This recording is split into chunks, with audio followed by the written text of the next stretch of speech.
बार बिहार का सीएम कौन बन सकता है? मेरी कोशिश है या हमारी कोशिश है कि बिहार का एक पॉलिटिकल लैंडस्केप समझें। नए एंट्रेंट जो आए हैं प्रशांत किशोर, वो कैसे इसको डिस्टर्ब करने की कोशिश कर रहे हैं। एक महीने के आंकड़े से ज्यादा इंपॉर्टेंट होता है सौरभ हमारी फील्ड में ट्रेंड कि ये डायरेक्शन क्या है। मैं 36 को मान लीजिए गलत मान लेता हूँ, 36 एग्जैक्ट आंकड़ा नहीं होगा। तेजस्वी यादव जिनका डिप आया था अगस्त में जून के बाद, जाति बिहार का सबसे बड़ा फैक्टर है, फैक्टरों का फैक्टर है जाति। बहुत बड़ा चंक है नॉन यादव ओबीसी और ईबीसी। महिला वोटर जो है, जो मेरी समझ है, वो बीजेपी को तो वोट दे देगा, लेकिन आरजेडी बीजेपी पूरा कैंपेन चला रही है। बत्रा साहब छोटे छोटे रील्स जो हैं वो एड कैंपेन्स बना करके बिहार के जंगल राज की। Nitish Kumar watch law and order Bihar का जनरली गड़बड़ाया है। आप देखिए मर्डर्स के इंसिडेंट आए हैं, ठीक है।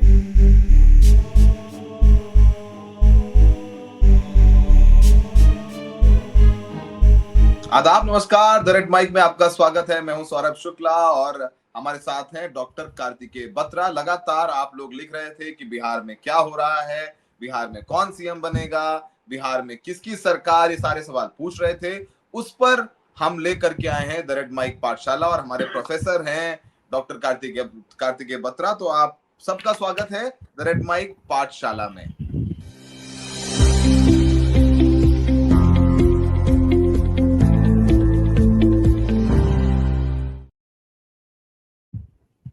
तो द रेड माइक पाठशाला शुरू कर दी जाए और डॉक्टर बत्रा साहब हमारे साथ में हैं। डॉक्टर बत्रा साहब, क्या है आज आपके पिटारे में हमारे दर्शकों के लिए कुछ समझा पाएंगे कि अब की बार बिहार का सीएम कौन बन सकता है, लोग क्या सोच रहे हैं? सी वोटर के सर्वे के आंकड़े आपकी स्क्रीन पर हैं। ओवर टू यू डॉक्टर साहब।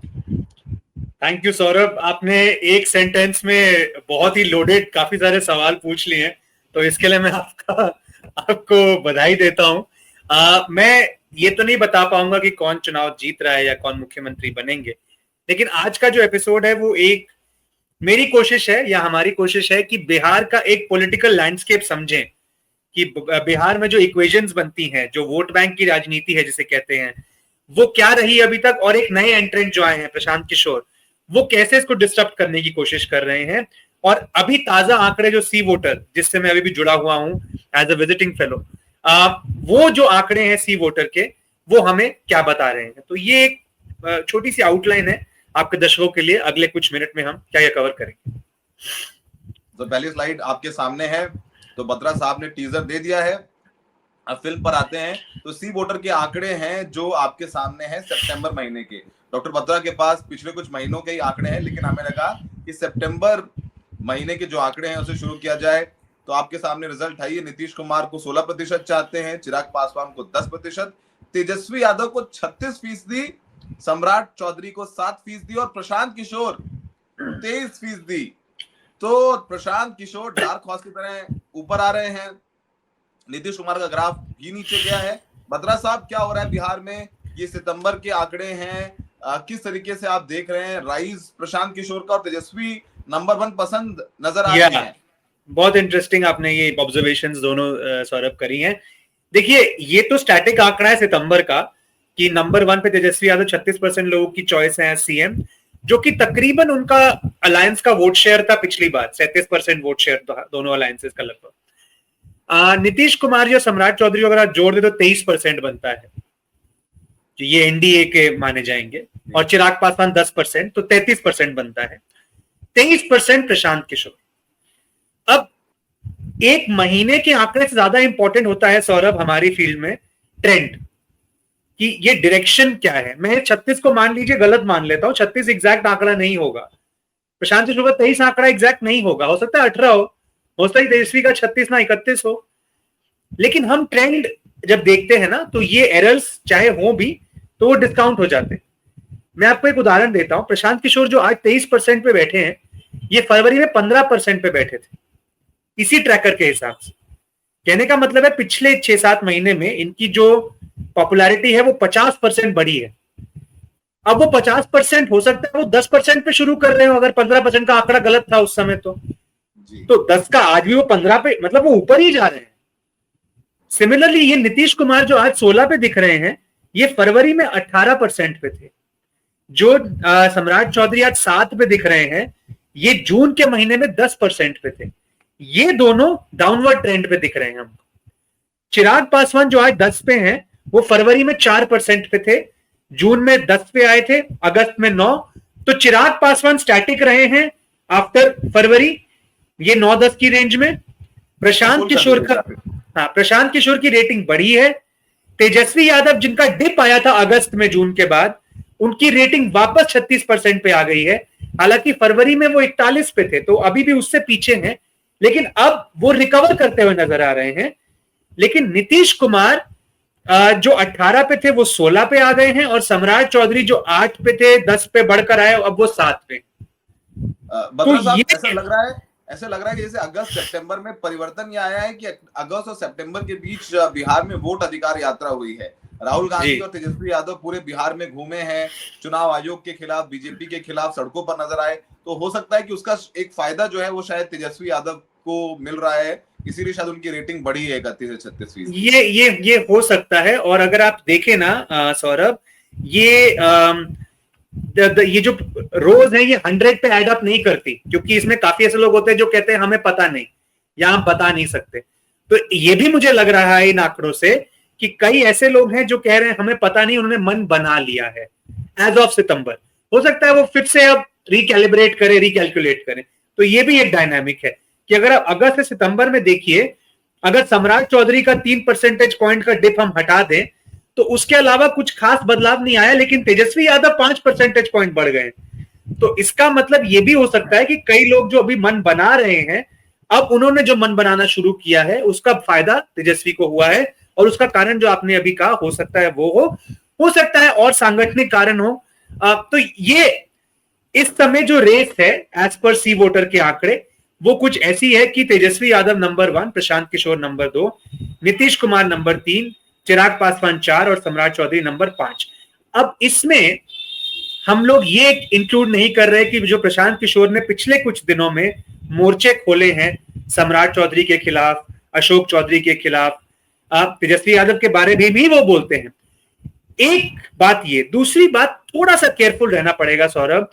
एक नए एंट्रेंट को लेकर एक्साइटमेंट होती है, ये 23% एक बहुत बड़ा नंबर है, लेकिन चुनाव तक आते आते क्या ये 23% वोट में मटेरियलाइज करेगा, ये एक बहुत बड़ा प्रश्न चिन्ह है। तो ये 23% की पॉपुलैरिटी क्या अभी हाइपोथेटिकल है, या ये जमीन पर अगर इसका आधा भी प्रशांत किशोर ले आते हैं एज वोट, अगर 10 से 11% सौरभ प्रशांत किशोर वोट में ले आते हैं, तो याद करिए गुजरात में क्या हुआ था।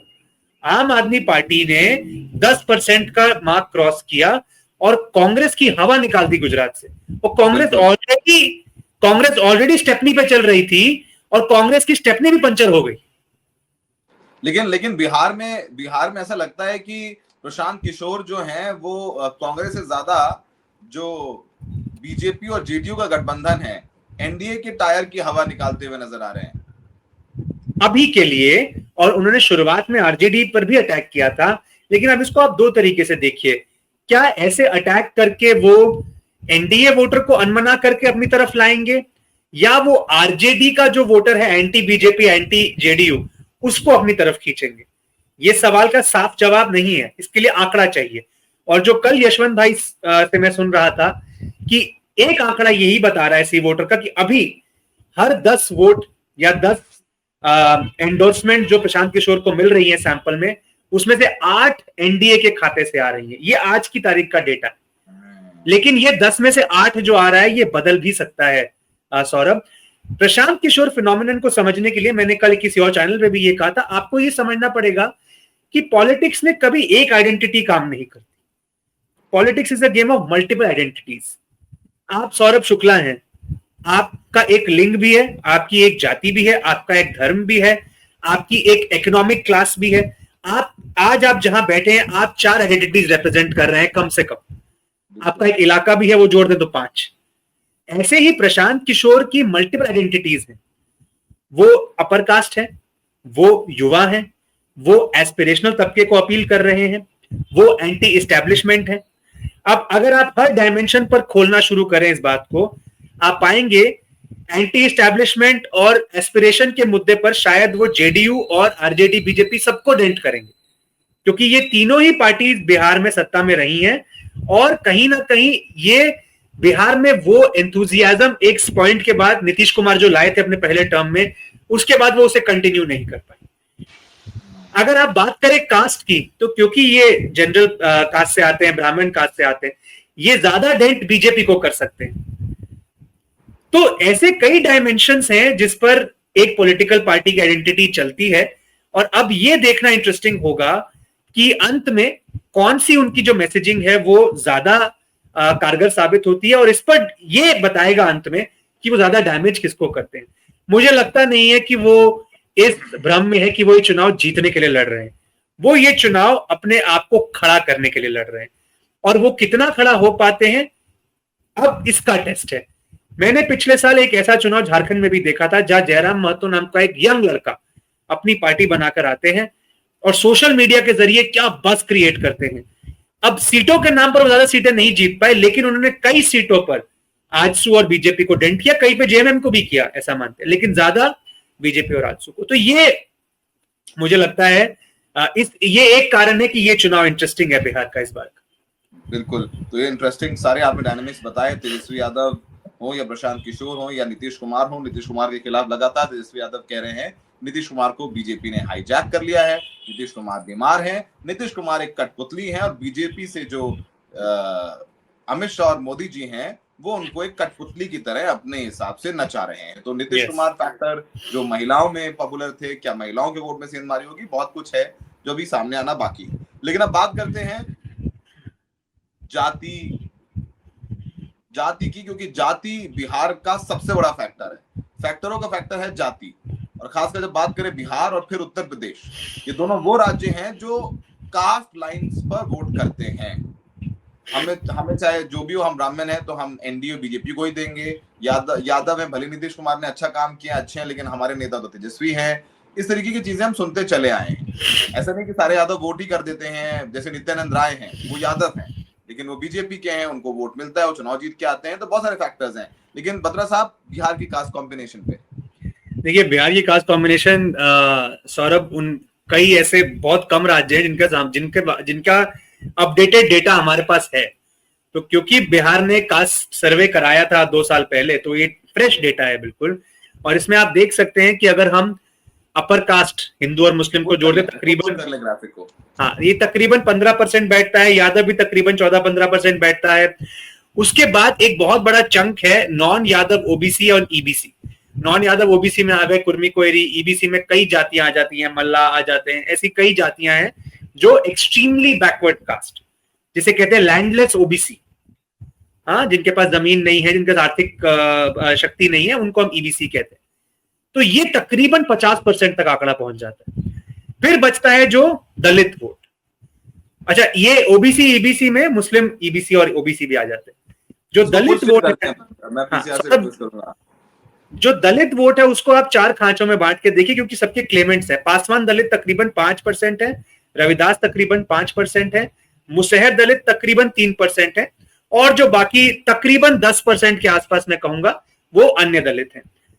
ये जो नॉन यादव ओबीसी है वो एक बहुत बड़ा फैक्टर है, बहुत बड़ा फैक्टर है। और अब आगे अगर आप बढ़ेंगे, जिसमें अगर आप समझेंगे कि ये जो कास्ट वाइज ब्लॉक वोटिंग होती है ये कैसे, देखिए सौरभ, ये हम आरजेडी के बारे में जानते हैं, MY कहते हैं, मुस्लिम यादव कॉम्बिनेशन।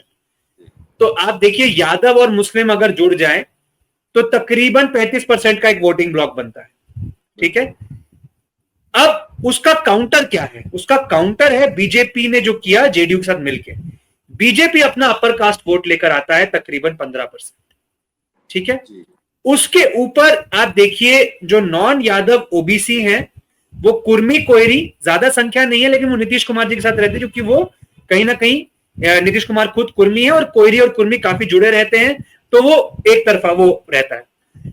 जो ईबीसी है और जो नॉन पासवान दलित है, सौरभ, इसको नीतीश कुमार ने पिछले कई वर्षों में बहुत ही संजीदगी से कल्टीवेट किया है। नीतीश कुमार जी के 3 मेन वोट बैंक थे, non Yadav OBC, non Paswan Dalit और महिलाएं, तीनों का तड़का जब लगा तो 2010 में आपने जो रिजल्ट देखा, बहुत ही भयंकर बहुमत जेडीयू और बीजेपी की री इलेक्शन में। 2005 में भी, 15 में जब जेडीयू आरजेडी के पास जाती है तो जेडीयू का वोट ट्रांसफरेबल वोट है, जो बीजेपी को भी जा सकता है और आरजेडी को भी जा सकता है। वो ट्रांसफरेबल वोट यही है, नॉन यादव ओबीसी ईबीसी और नॉन पासवान दलित। महिला वोटर जो है, जो मेरी समझ है, वो बीजेपी को तो वोट दे देगा, लेकिन आरजेडी और महिला वोट का थोड़ा फ्रिक्शन अभी भी है, क्योंकि उनको वो 90s की जंगल राज, खासकर जो मिडिल क्लास या जो अपर कास्ट महिलाएं हैं, वहां पे एक फ्रिक्शन रहता है। बिल्कुल, एक बीजेपी पूरा कैंपेन चला रही है बत्रा साहब, छोटे छोटे रील्स जो हैं वो एड कैंपेन्स बना करके बिहार के जंगल राज की याद दिलाने की कोशिश बहुत सुनियोजित तरीके से बीजेपी कर रही है, सोशल मीडिया कैंपेन अपना। हालांकि सौरभ, इसमें अब दो चीजें उल्टी भी हुई हैं एनडीए के लिए। एक, पिछले कुछ महीनों में under Nitish Kumar watch law and order Bihar का जनरली गड़बड़ाया है। आप देखिए, मर्डर्स के इंसिडेंट आए हैं, ठीक है, और इसकी मीडिया कवरेज भी हुई है। सबसे इंटरेस्टिंग बात कि मेन स्ट्रीम में भी कवर हुआ। अस्पताल में घुस के है गोली मार देगा कोई, और सीसीटीवी है, तो मतलब सब कुछ है उसमें जी। या दूसरा, प्रशांत किशोर जिस तरीके से अटैक कर रहे हैं सम्राट चौधरी को, कि देखिए इनका तो लॉ एंड ऑर्डर के मामलों में नाम है, उनके फिर भ्रष्टाचार की बात हो रही है अशोक चौधरी की, और आगे से फिर क्लेम एंड काउंटर क्लेम चल रहे हैं। तो इसे अंग्रेजी में एक फ्रेज है, मडी द वाटर्स, कि मतलब इससे ना वो जो एक इमेज थी नीतीश कुमार लेड गवर्नमेंट की कि हम एंटी करप्शन है और हम एंटी एनआरकी हैं, जो बेसिकली आरजेडी के जो समय था उसको कैरेक्टराइज कैसे करते हैं कि एक तो करप्शन और जंगल राज।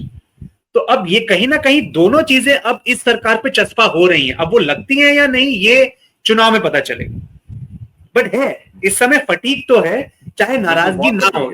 ये आपके और मेरी जो बात भी हुई थी कि नाराजगी फटीक का एक एक्सट्रीम है, इतना तो हम कह सकते हैं कि फटीक है। लेकिन सौरभ, फिर उसमें एक फ्लिप भी है। हमने 2023 में भी ये कहा था कि शिवराज सिंह चौहान के खिलाफ फटीक है, लेकिन वो नाराजगी में तब्दील नहीं हुआ, क्योंकि उन्होंने कुछ पॉलिसी निकाल दी, कुछ चुनाव अच्छा लड़ा बीजेपी ने, कुछ कांग्रेस ने चुनाव अच्छा नहीं लड़ा। तो अभी आप देखिए, एक एक्स फैक्टर जो नया उभरा है पिछले 2-3 महीने में, अगर इंडिया अलायंस ने वोट अधिकार यात्रा निकाली और तेजस्वी ने बिहार अधिकार यात्रा निकाली है, if I am not wrong, Bihar अधिकार यात्रा उनकी नाम। बिल्कुल। तो उस दूसरी तरफ आप देखिए, एनडीए ने लाभार्थियों की जो स्कीम्स निकाली हैं, महिलाओं को पैसा देना, पेंशन बढ़ाना, बिजली मुफ्त करना। मुझे उम्मीद नहीं थी सौरभ कि बिहार जैसा रिसोर्स कंस्ट्रेंड राज्य ऐसे डोल्स दे पाएगा, लेकिन दे रहा है। और आई डोंट नो इसको नहीं दे रहा है, ये पैसा कहां से निकलेगा, कहां से कटौती होगी, कितना ग्रांट सेंटर से आएगा, कितनी असिस्टेंस मिलेगी, ये बात की बात है। लेकिन प्रॉमिस तो कर दिया और डिलीवरी भी हो गई है कुछ हद तक। अब याद होगा बत्रा साहब, जैसे लाडकी बहन योजना मध्य प्रदेश में, लाडली बहन, फिर महाराष्ट्र लाडली बहन, अब कुछ महीनों बाद सबके नाम काटे जा रहे हैं। झारखंड में मैया सम्मान, हाँ यस करेक्ट। तो चुनाव तक तो वो दे करके एक लुभा तो लेंगे ही, जो एक आप बात कह रहे हैं। बत्रा साहब, अगली स्लाइड, ये 2020 के असेंबली इलेक्शंस की बात कर रहे हैं। ये सौरभ, इसमें मैं एक कमेंट करूंगा, क्योंकि देखिए ये तो अब बार बार चलेगा, ये स्लाइड भी चलेगी, अगली भी चलेगी, 24 वाली भी। इसमें बस ये मैं कमेंट करूंगा कि 20 का चुनाव ना हमको देखने में लगता है, अरे 37.2%, इतना क्लोज चुनाव था, 125 सीटें एक अलायंस था, 110 सीटें एक अलायंस, ये तो बाजी पलट सकती थी। देखिए उसमें और आज की तारीख में ना एक बहुत बड़ा फर्क आया है। ये जो आप एनडीए का देख रहे हैं 37.3, इसमें जेडीयू को बहुत मार पड़ी, क्योंकि चिराग पासवान अलग लड़ गए। और चिराग पासवान जो पौने 6% वोट लेकर गए, उसमें एक मेजॉरिटी जो हिस्सा था वो एनडीए का वोट था। अब यही चिराग पासवान को आप 5.6% लेकर एनडीए में जोड़ दीजिए, और आप पाएंगे कि एनडीए आराम से 40 क्रॉस कर रहा है। तो चिराग पासवान अब वापस आ चुके हैं एनडीए। अब महागठबंधन के लिए क्या हुआ है, वीआईपी चलकर एनडीए से महागठबंधन में आ गया, तो वो जो 1.5% वोट वीआईपी लाया था वो महागठबंधन में ट्रांसफर होने की उम्मीद है। तीसरी चीज, कांग्रेस जितनी कमजोर थी 20 में, आज मुझे उतनी कमजोर नहीं लगती। सिर्फ एक कारण, पिछले 2 साल में जो उन्होंने कमिटमेंट दिखाई है ईबीसी और दलित को लेकर, खासकर राहुल गांधी ने, कि एक उन्होंने धुरी पकड़ ली है अब कास्ट बेस्ड सोशल जस्टिस की। उसको आप अच्छा कहें बुरा कहें, बट एक कहीं ना कहीं एक सिंपैथी है जो हमें लोकसभा इलेक्शन में दिखी, जो कुछ हद तक राज्य के इलेक्शन में दिखी। हालांकि महाराष्ट्र में जितनी दिखनी चाहिए थी उतनी नहीं दिखी, लेकिन अब ये वोट अधिकार यात्रा के बाद टेक्निकली वो वापस आना चाहिए वोट कांग्रेस के पास। और प्लस लेफ्ट, मुझे लगता है कि लेफ्ट जो है, लेफ्ट महागठबंधन में एक बहुत ही स्ट्रॉन्ग धुरी बन के उभरा है, खासकर भोजपुर और मगध के इलाके में। तो लेफ्ट का स्ट्राइक रेट इसमें है 16 सीटें लाए, वो 29 लड़े, लेकिन लोकसभा में लेफ्ट ने काफी अच्छा प्रदर्शन किया। और अगली स्लाइड लोकसभा पर ही है। हाँ, अगली स्लाइड जो है वो लोकसभा की ही है कि अगर आप देखें, लेफ्ट ने 33 सेगमेंट्स लड़े और 13 जीते, लीड ली। वीआईपी ने 18 में से 1, कांग्रेस 54 में 12, आरजेडी 138 में 36। अब आप देखेंगे, आप पाएंगे यार लोकसभा में तो महागठबंधन 8 परसेंटेज पॉइंट पीछे है, 47 और 39। सौरभ, लेकिन ये जो 8-9 सीटें आई ना महागठबंधन की, ये 8 गुना जंप है 2019 के कंपैरिजन में। 2019 में केवल 1 सीट आई थी लोकसभा की पूरे महागठबंधन की, तो इसको हम इग्नोर ना करें। तो मुझे लगता है कि जो बिहार में महागठबंधन का लोकसभा में इंप्रूव परफॉर्मेंस, इसका एक बहुत बड़ा कारण था कि लेफ्ट और कांग्रेस ने जो ईबीसी और दलित वोट अपनी तरफ खींचा, और आरजेडी ने तो अपने, देखिए जो नीचे ये जो बायां साउथ वेस्ट इलाका है जहां आप देख रहे हैं हरा और लाल, ये मगध भोजपुर का इलाका है, ये आरजेडी का बहुत स्ट्रांग इलाका है, यहाँ अच्छी खासी संख्या में आपको यादव वोटर मिलेंगे। तो यहाँ पे उन्होंने अच्छा किया। माले ने, बत्रा साहब 20 सीटें लड़ी थी 2020 में, और 20 में से 12 सीटें जीती थी उन्होंने, सीपीआई। हाँ, मैंने टोटल लेफ्ट का मिला के आपको बताया था 29 में 13। हाँ, आपका माले का बारे में बिल्कुल सही होगा असेसमेंट। तो आखिरी जो 2 स्लाइड्स हैं सौरभ, मैंने जो बताया वो उसको फॉर्मलाइज कर रही हैं कि अगर आप देखें कितना पक्का वोट बैंक कंसोलिडेशन है, कि अपर कास्ट जो है वो एनडीए की तरफ 50% से ऊपर जाता है। 2020 का मैं आपको बता रहा हूं सीएसडीएस का फाइंडिंग। यादव 83% महागठबंधन के पास जाता है, नॉन यादव ओबीसी ईबीसी 60 से 80% एनडीए के पास जाता है। दलित में पासवान एलजेपी की तरफ कमिटेड है, ये बिल्कुल साफ है, हालांकि थोड़ा स्प्लिट आपको वहां दिखता है। रविदास एक ऐसा तबका है जो अब कांग्रेस के पास वापस आता हुआ दिख रहा है। मुसहर वो दलित हैं जो जितन राम मांझी की पार्टी से जुड़े हुए हैं, इसीलिए एनडीए में उनका दबदबा है, और बाकी दलित अभी बटे हुए हैं। तो एक फ्लोटिंग वोट की थ्योरी जो है इस समय वो ये है कि जो टोटल पॉपुलेशन है ईबीसी और दलित की, उसमें से 24% ईबीसी और 8% दलित, 32% अभी फ्लोटिंग वोट है बिहार में, और ये डिसाइड करेगा कि अगला मुख्यमंत्री कौन बनेगा। यानी ईबीसी वोटर्स। आपको लगता है बत्रा साहब कि राहुल गांधी का जो फैक्टर है चुनाव वोट अधिकार यात्रा, प्रियंका गांधी अभी मोतिहारी गई, रैली कर रही हैं, वहां पे एक्सटेंडेड सीडब्ल्यूसी करी, तो कांग्रेस बिहार को जिंदा रखे हुए है अपना कैंपेन बिहार में, वोट अधिकार यात्रा के बाद छोड़ा नहीं। क्या लगता है राहुल गांधी फैक्टर आपके हिसाब से? देखिए, मुझे लगता है अभी कांग्रेस जो कर रही है वो अपने कैडर को एंथ्यूज कर रही है ताकि चुनावी मोड में आए, प्लस उनको सीट बार्गेनिंग में अच्छी डील मिले आरजेडी से। अगर हम आखिरी स्लाइड पे जाएंगे ना, तो सर आप देखेंगे 2024 में सबसे बड़ा जो शिफ्ट हुआ महागठबंधन की तरफ वो एससी में हुआ। आप देखिए दुसाद और पासी में 28 परसेंटेज पॉइंट 19 के कंपैरिजन में महागठबंधन को आया। आप देखेंगे कि 38% अन्य एससी में शिफ्ट हुआ टुवर्ड्स इंडिया गठबंधन। तो ये जो गेन्स थे, इसको अगर कंसोलिडेट करना है दलित और ईबीसी के बीच में सौरभ, तो ये आरजेडी नहीं कर सकती, क्योंकि धरातल पर यादव और दलित / ईबीसी की केमिस्ट्री इतनी अच्छी नहीं बनती। ये कांग्रेस ही कर सकती है, कांग्रेस ही कर सकती। कांग्रेस का जो एक वार्म टच है इन सेक्शंस की तरफ, वो कन्विंस अगर कर ले कि आरजेडी का शासन अगर आएगा तो कांग्रेस भी सत्ता में आएगी। कांग्रेस इंश्योर करेगी कि आपके हितों की रक्षा हो, कि जो यादव का आपसे केमिस्ट्री नहीं बैठती आप चिंता ना करें। तो राहुल गांधी की जो यात्रा है उसके मायने इंपॉर्टेंट है कि एक तो मुस्लिम वोट, एक ईबीसी वोट और एक जो दलित वोट, इसको कैसे कंसोलिडेट कांग्रेस करती है। लेकिन अब अब सौरभ लड़ाई शुरू होती है आखिरी लैप की, जहां दो चीजें होनी है। अब आपने एक बड़ा कैनवस पेंट कर दिया वोट अधिकार यात्रा का, लेकिन अब आपको ब्रेड एंड बटर रोजमर्रा के इशू लाने हैं, जो काम तेजस्वी कर सकते हैं। ये राहुल गांधी के मुंह से अच्छा नहीं लगेगा कि देखिए हम बिहार में ये करेंगे, वो बिहार का काम तेजस्वी पर छोड़ दीजिए। राहुल गांधी का है कि सपोर्टिंग कास्ट कि नेशनल लेवल के जो मुद्दे हैं, जो बिहार के रेलेवेंस के हैं, वो राहुल गांधी प्रेजेंट करें, और Tejashwi Yadav bread and butter issues.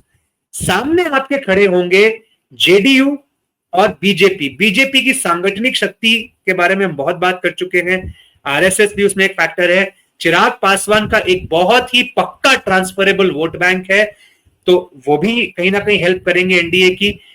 मुझे अभी भी मुकेश सहनी का समझ नहीं आ रहा कि वो जो वीआईपी है वो रहेगी महागठबंधन में या वो चली जाएगी एनडीए की तरफ। और सबसे बड़ा joker in the pack, X factor, Prashant Kishor, वो क्या करते हैं। तो इन सभी कारणों की वजह से ये चुनाव मुझे लगता है इंटरेस्टिंग होने वाला है। मैं, जैसा कि आप जानते हैं, कल से मैं, मतलब अभी अक्टूबर के पहले हफ्ते में मैं बिहार जा रहा हूं, उसके बाद आपसे भी शायद मुलाकात होगी, और फिर दिवाली के बाद एक बार फिर जाना होगा। तो कोशिश करेंगे कि समझें कि लोग क्या सोच रहे हैं, और इलेक्शन से ऊपर उठकर ये भी समझें कि लोगों के मुद्दे क्या हैं और पार्टीज क्या उन मुद्दों को एड्रेस कर भी रही हैं या नहीं। बहुत इंटरेस्टिंग होने वाला है चुनाव में, क्योंकि इस बार नई एंट्री है प्रशांत किशोर, जो 23% लोगों की पसंद है कि उनको मुख्यमंत्री बनाया जाए। और जिस तरीके से वो लगातार प्रेस कॉन्फ्रेंस कर रहे थे, अभी उनका एक बयान सुन रहा था मैं, बत्रा साहब वो बोल रहे थे कि अब अच्छा है बीजेपी वालों, नवरात्र मना लो और जितना पूजा पाठ करना है कर लो, और सोच लो कि अगर जन स्वराज सत्ता में आ गई और अगर हम आ गए, जिस हिसाब से बोल रहे हैं, जिस हिसाब से उनके बयान है, he has nothing to lose and he has और वो कुछ ऐसे मुद्दे सामने लेकर आ रहे हैं जो अभी तक कोई छेड़ नहीं रहा था। जैसे उन्होंने बात की है क्रेडिट टू डिपॉजिट रेशियो। अब आप जाके बिहार में बात करिए क्रेडिट डिपॉजिट, किसी को आइडिया भी नहीं होगा इसका मतलब क्या है। कभी और इस पर क्लास करेंगे तो मैं समझाऊंगा कि सीडीआर होता क्या है और उसका मतलब क्या है। बेसिक समझा दूं मैं आपको कि अगर बिहार की जनता 100 रुपया बैंक अकाउंट में जमा कर रही है, तो उसमें से वो केवल 50% ही लोन में ले रही है, बाकी 50% जो है वो पूरे देश में बट रहा है। और कारण, क्योंकि बिहार में नई इंडस्ट्री लगाने का इंसेंटिव और व्यवस्था नहीं है, तो इसलिए लोग सेव तो कर रहे हैं, लेकिन उद्योगपति जिनको पैसा वो लेकर लोन इंडस्ट्री लगानी चाहिए, वो काम नहीं हो रहा। वो पैसा महाराष्ट्र, तमिलनाडु, हरियाणा में जा रहा है। तो बहुत इससे ही जुड़ा है पलायन का मुद्दा, और इससे ही जुड़ा है बेरोजगारी का मुद्दा। तो ये सब जुड़ी हुई। तो प्रशांत किशोर चाहे कुछ भी परफॉर्म करे, लेकिन एक बात तो कहनी पड़ेगी कि इन्होंने ऐसे मुद्दे उठाए हैं, issues, it was high time, और मुद्दों पर होने लग गए। और अगर पटल पर ये मुद्दे आ गए, चाहे कोई भी जीते इस बार, और अगर प्रशांत किशोर अगले 5 साल पे मुद्दों को उठाते रहे, तो मुझे लगता है बिहार की राजनीति के लिए एक अच्छा ही साइन हो। बिहार के लिए कहते हैं ना कि चाहे कुछ भी हो जाए, जाति पर वोट पड़ता है। बहुत दिलचस्प होने वाला है चुनाव। बीजेपी मुद्दा बनाए हुए कि मोदी की मां को गाली दी, उनका सम्मान, उनकी बेइज्जती, घुसपैठियों वाला मुद्दा। तो उधर तेजस्वी यादव माई बहन योजना और नीतीश कुमार के पपेट होने की बात कर रहे हैं, और प्रशांत किशोर जेडीयू और बीजेपी के नेताओं की करप्शन की पोल खोल रहे हैं। तो कौन पड़ेगा किस पर भारी, वो द रेड माइक पाठशाला में आगे आप कुछ एपिसोड्स में देखेंगे। डॉक्टर बत्रा साहब बिहार पहुंच रहे हैं, बिहार की क्रांतिकारी और राजनीतिक धरती, और बहुत पॉलिटिकल लोग हैं बिहार के, तो मजा आने वाला है। द रेड माइक को ऐसे प्यार देते रहिए, और प्रोफेसर साहब पाठशाला लगाने के लिए आज की बहुत बहुत शुक्रिया। Thank you.